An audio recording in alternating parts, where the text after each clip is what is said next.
আজি আজি পৰিৱেশ দেখিলেই আপুনি গম পাব এনেকুৱা পৰিৱেশ অসমৰ ইতিহাসত কত হোৱা নাই আৰু মুখ্যমন্ত্ৰীৰ শপত গ্ৰহণ খালি শপত গ্ৰহণ নহয় তাৰ মাজত এটা মানুহৰ এটা আন্তৰিকতা আৰু মই ভাবোঁ গোটেই ভাৰতবৰ্ষখন উঠি আহিছে চাগে লাগিছে এনেকুৱা ভাৰতবৰ্ষৰ গোটেইকেইটা ষ্টেটৰ মুখ্যমন্ত্ৰী উঠি আহিছে এইটো কাৰণে গোটেই ভাৰতবৰ্ষখন সামৰি লোৱা হৈছে আজি অসমলৈ আহি পালে আৰু এইটো কাৰণে আমাৰ অসমখন আমি এই লেভেলত আমাৰ মুখ্যমন্ত্ৰী লৈ গৈছে আৰু তো মই ভাবোঁ যে আগন্তুক দিন আগতে মুখ্যমন্ত্ৰী কৈছিল যে এইটো ট্ৰেইলাৰে হয় আৰু মেইন চিনেমাখন এইবাৰে হ'ব আৰু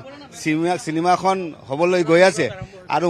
মই চিনেমাখন হ'ব যে ময়ো অকণমান ছাইড হেৰিয়া হিচাপে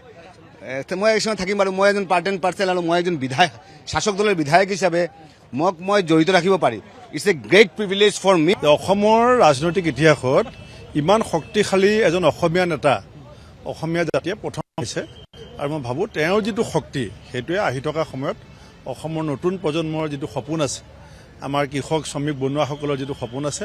সেয়া নিশ্চিতভাৱে বাস্তৱায়িত হ'ব। ডক্টৰ হিমন্ত বিশ্ব শৰ্মাৰ প্ৰতি উদ্যোগপতিসকলৰ যিটো ব্যক্তিগত টান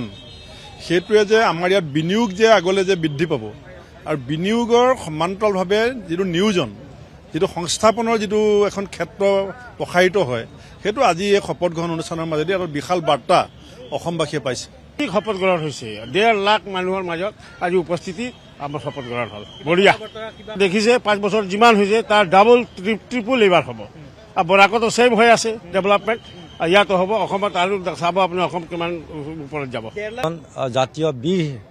হিচাপে মই তেখেতক অভিহিত কৰিছোঁ কাৰণ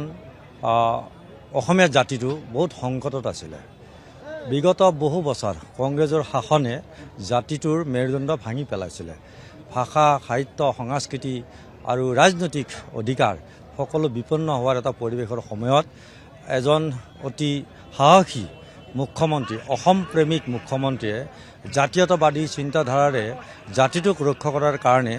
যি ধৰণে দিনে নিশাই অহৰহ কষ্ট কৰিলে আজি প্ৰথম 5টা বছৰৰ কাৰ্যকালত জাতিটোক এটা ঠন ধৰি উঠাই দিছে জাতিটোক এটা